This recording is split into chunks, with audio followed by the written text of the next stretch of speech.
கூட்டணிக்குள் மஇகவின் நிலைப்பாடு உட்பட அதன் கூட்டணி கட்சிகள் சம்பந்தப்பட்ட பல விஷயங்களை விவாதிக்க பரிசான் நேஷனல் உச்சமன்ற கூட்டம் அடுத்த மாதம் நடைபெறும் என்று தெரிவிக்கப்பட்டுள்ளது. பரிசான் நேஷனலுக்குள் அம்னோவின் நிலைப்பாடு மாறாமல் இருப்பதால் இந்த விவகாரம் அம்னோ பொதுச்சபையின் நிகழ்ச்சி நிரலில் இல்லை என்று அதன் தலைவர் டாக்டர் அமாட் ஜாகிர் ஹமீடி தெரிவித்தார். அதற்கு பதிலாக கூட்டணியின் உயர் தலைமை கூட்டத்தில் இந்த விஷயம் முடிவு செய்யப்படும் என்று அவர் தெரிவித்தார். அடுத்த ஆண்டு ஜனவரி மாதம் பரிசான் நேஷனல் உச்சமன்ற கூட்டத்தை நடத்துவோம் என்றும் அங்குதான் முடிவு எடுக்கப்படும் என்றும் அவர் செய்தியாளர்களிடம் கூறினார். மஇகவின் துணைத் தலைவர் டாக்டர் சரவணன் 3 தீர்மானங்களை முன்வைத்த பிறகு கூட்டணியில் இருந்து கட்சி வெளியேறுவதா அல்லது பரிசான் நேஷனலில் நீடிப்பதா என்பது குறித்த முடிவை மஇகவின் 79வது பேராளர் மாநாட்டில் ஒத்திவைத்துள்ளதாக தெரிவித்தது. கூட்டணியில் இருந்து வெளியேறி எதிர்க்கட்சி கூட்டணியில் சேர மஇக விண்ணப்பிக்க வேண்டும் என்ற முன்மொழிவும் அந்த மாநாட்டில் வைக்கப்பட்டது.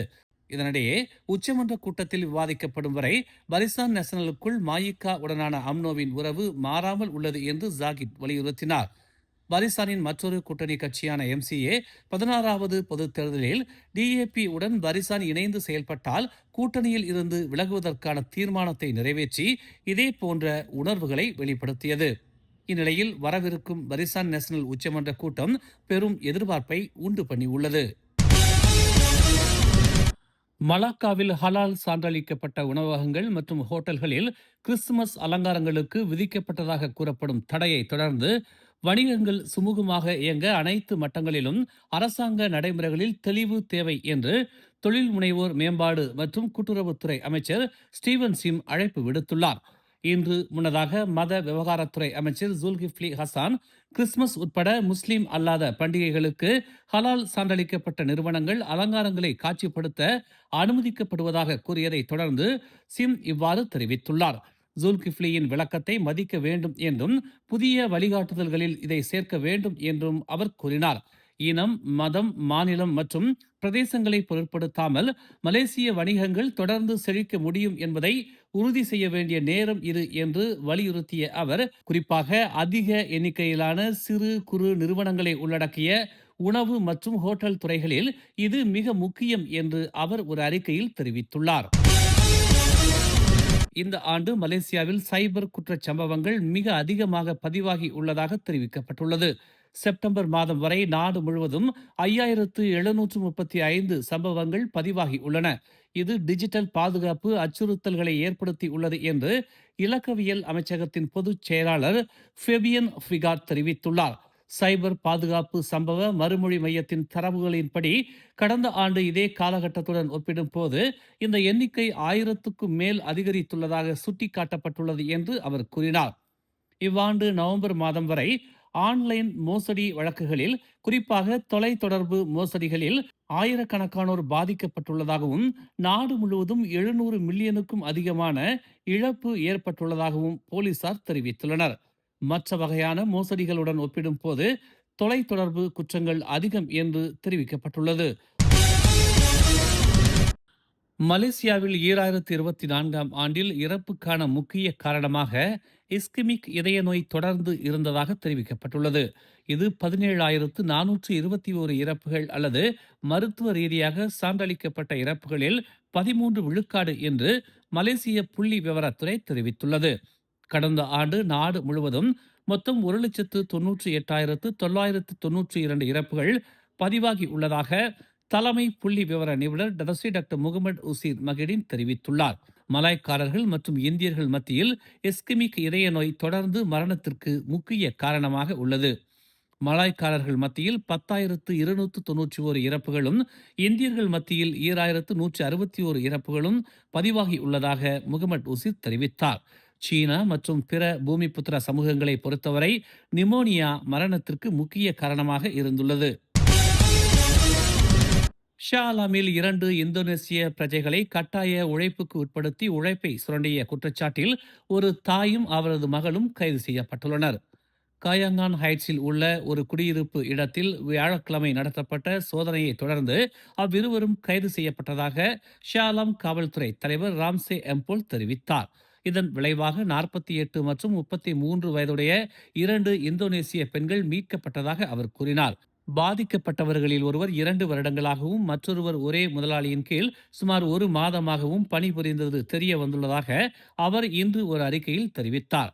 அவர்களின் போன்கள் மற்றும் பாஸ்போர்ட்டுகள் பறிமுதல் செய்யப்பட்டதாகவும் அவர்கள் கூடுதல் நேரம் வேலை செய்ய கட்டாயப்படுத்தப்பட்டதாகவும் உடல் ரீதியாக துன்புறுத்தப்பட்டதாகவும் கடந்த 2 மாதங்களாக சம்பளமும் வழங்கப்படவில்லை என்றும் அவர்கள் தெரிவித்ததாக ராம்சே கூறினார். இதனிடையே 50 வயதுடைய தாயும் 30 வயதுடைய மகளும் விசாரணைகளுக்கு உதவுவதற்காக டிசம்பர் 19ஆம் தேதி முதல் 3 நாட்கள் காவலில் வைக்கப்பட்டுள்ளதாக ராம்சே தெரிவித்தார். கோலாலம்பூர் சன்வே புத்ராமால் அருகே உள்ள ஆற்றில் மிதந்த நிலையில் ஒரு பெண்ணின் உடலை போலீசார் மீட்டனர். கடந்த டிசம்பர் 18ஆம் தேதி காலை 11:35 மணி அளவில் ஜலான் ஈப்போவில் உள்ள ரிவர் சிட்டி கொண்டோமினியம் அருகே உள்ள ஆற்றில் உடலை கண்ட ஒரு வழிப்போக்கர் போலீசாருக்கு முதலில் தகவல் அளித்ததாக செந்தூல் காவல்துறை தலைவர் அமார் சுகர்னோ சகாரி கூறினார். நண்பகலுக்கு சற்று முன்பு போலீசார் வந்தபோது உடல் அங்கு இல்லை. மேலும் சுங்கை கோம்பாக் நோக்கி நீரோட்டத்தால் அடித்துச் செல்லப்பட்டதாக நம்பப்பட்டது. சவுகிட் காவல் நிலைய அதிகாரிகள் பின்னர் சன்வே புத்ராமால் அருகே ஆற்றில் உடலை கண்டுபிடித்ததாக அவர் ஒரு அறிக்கையில் தெரிவித்தார். அவர்கள் உடலை கோலாலம்பூர் மருத்துவமனையின் தடயவியல் துறைக்கு பிரேத பரிசோதனைக்காக அனுப்பினர். முதற்கட்ட விசாரணையில் 36 வயதுடைய அந்த பெண் சவுக்கிட்டில் வசிப்பவர் என்றும் டிசம்பர் 17ஆம் தேதி வீட்டை விட்டு வெளியேறி திரும்பி வரவில்லை என்றும் சுகர்னோ கூறினார். அவருக்கு எந்த உடல்நல பிரச்சனைகளும் இல்லை. ஆனால் போதைப்பொருள் தொடர்பான குற்றச்சாட்டில் அவருடைய காதலன் சிறையில் அடைக்கப்பட்டதை தொடர்ந்து மன அழுத்தத்தால் அவதிப்பட்டது தெரிய வந்துள்ளதாக அவர் கூறினார். மேலும் இந்த வழக்கு திடீர் மரணமாக விசாரிக்கப்பட்டு வருவதாகவும் அவர் தெரிவித்தார். கிள்ளான் பள்ளத்தாக்கில் போதைப்பொருள் கடத்தல் கும்பலை கூட்டரசு காவல்துறை போதைப்பொருள் குற்றப்புலனாய்வுத்துறையான NCID முறியடித்ததன் மூலம் மொத்தம் 1.53 பில்லியன் மதிப்புள்ள போதைப் பொருட்கள் வீதிகளில் இருந்து அகற்றப்பட்டுள்ளன. கடந்த செவ்வாய்க்கிழமை கிள்ளான் பள்ளத்தாக்கு முழுவதும் பல இடங்களில் உளவுத்துறை தலைமையிலான தொடர் சோதனைகள் மேற்கொள்ளப்பட்ட பின்னர் மிகப்பெரிய பறிமுதல்கள் செய்யப்பட்டதாக அதன் இயக்குநர் டாக்டர் ஹுசைன் உமார் கான் தெரிவித்தார். சிராஸ் பகுதியில் மேற்கொள்ளப்பட்ட முதல் சோதனையில் 6 சந்தேக நபர்கள் கைது செய்யப்பட்டனர். அதைத் தொடர்ந்து ஒரு வீட்டில் நடத்தப்பட்ட சோதனையில் MDMA இருப்பதாக சந்தேகிக்கப்படும் 6 திரவ பாட்டில்கள் பறிமுதல் செய்யப்பட்டன.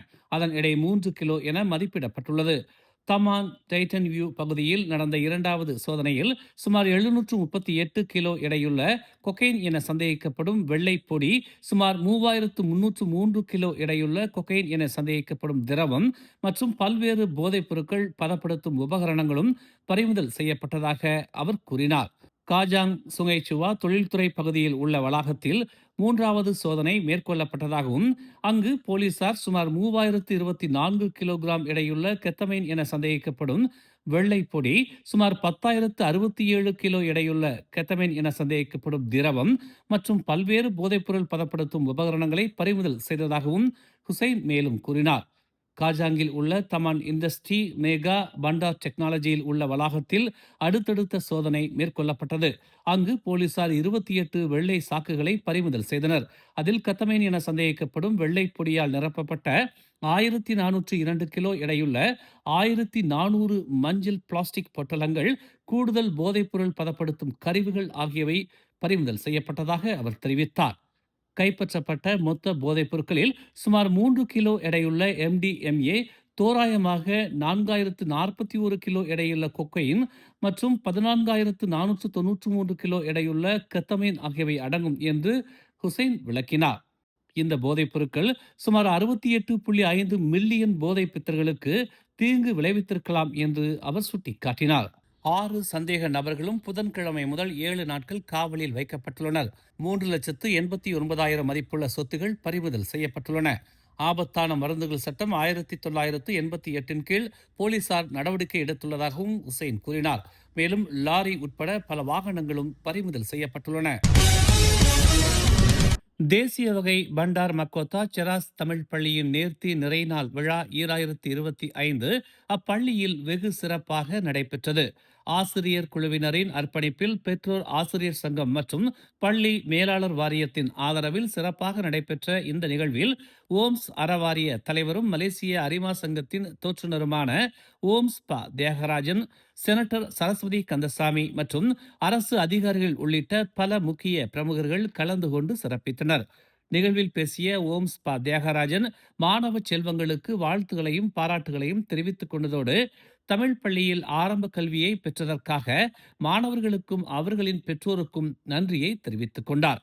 மேலும் இடைநிலைப் பள்ளி புதிதாக இருக்கும் என்றும் பல இனங்களைச் சேர்ந்த மாணவர்கள் அங்கே வருவார்கள் என்றும், எனவே கட்டொழுங்கினை மிக அவசியமாக நம் பிள்ளைகள் கடைபிடிக்க வேண்டும் என்றும் அவர் கேட்டுக்கொண்டார். எக்காலத்திலும் நமது சமய ஒழுக்கங்களையும் பண்பாட்டு அடையாளங்களையும் நாம் மறந்துவிடக் கூடாது என்று அவர் வலியுறுத்தினார். எனவே நம் பிள்ளைகள் பள்ளிக்கு செல்கையில் திருநீரும் பொட்டும் வைப்பதை வழக்கமாக்கிக் கொள்ள வேண்டும் என்று அவர் வலியுறுத்தினார். அதோடு இடைநிலை பள்ளியில் தமிழை கட்டாய பாடமாக எடுக்க வேண்டும் என்றும் அவர் கேட்டுக்கொண்டார். இதனை ஒவ்வொரு நிகழ்விலும் தாம் வெளிப்படுத்தி வருவதாக அவர் குறிப்பிட்டார். செனட்டர் சரஸ்வதி கந்தசாமி பேசுகையில், நம் தமிழ் பள்ளிகளில் ஆசிரியர்கள், பெற்றோர் ஆசிரியர் சங்கம், வாரியம் மற்றும் பெற்றோர்களின் அர்ப்பணிப்பு என்பது மிகவும் நிறைவாக உள்ளது என்று குறிப்பிட்டார். அதிக ஈடுபாட்டுடன் முனைப்புடன் அனைத்து காரியங்களிலும் ஈடுபடுகிறார்கள் என்று அவர் தெரிவித்தார். அவர்களின் அத்தனை முயற்சிகளுக்கும் பாராட்டுகளை தெரிவித்துக் கொள்வதாக கூறிய அவர், தமிழ் பள்ளிகள் தொடர்ந்து சிறப்பாக செயல்பட ஒற்றுமை மிக அவசியம் என்று அவர் வலியுறுத்தினார். மேலும் பரிசு பெற்ற மாணவர்களுக்கு அவர் தமது வாழ்த்துக்களை தெரிவித்துக் கொண்டார். மேலும் செய்திகளை தெரிந்து கொள்ள தமிழ் மலர் இணையதளம், தமிழ் மலர் செயலி மற்றும் மலர் டிவி யூடியூப் சேனலை வலம் வாருங்கள். எங்களோடு இணைந்திருக்க மலர் டிவியை பதிவு செய்து கொள்ளுங்கள். உறவுகள் மகிழ்ந்திட விருப்பம் மற்றும் பகிர்வு சேவையை சொடுக்கிடுங்கள்.